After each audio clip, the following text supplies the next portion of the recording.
প্রশ্ন, নবী কাকে বলে? উত্তর, মানব ও জিন জাতির কাছে তাওহীদের বাণী এবং শরীয়তের বিধিবিধান পৌঁছে দেওয়ার জন্য মহান আল্লাহ যুগে যুগে বিশেষ কিছু মহামানবকে প্রেরণ করেছেন, তাদেরকে নবী বলে। প্রশ্ন, সর্বমোট কতজন নবী প্রেরিত হয়েছেন?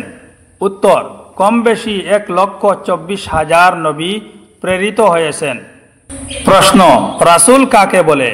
উত্তর, আসমানি কিতাবপ্রাপ্ত ওইসব মহামানব যারা মানব জাতির কাছে যুগে যুগে তাওহীদ ও রিসালতের বাণী পৌঁছে দিয়েছেন, তাদেরকে রাসূল বলে। প্রশ্ন, নবী ও রাসূলের মধ্যে পার্থক্য কি?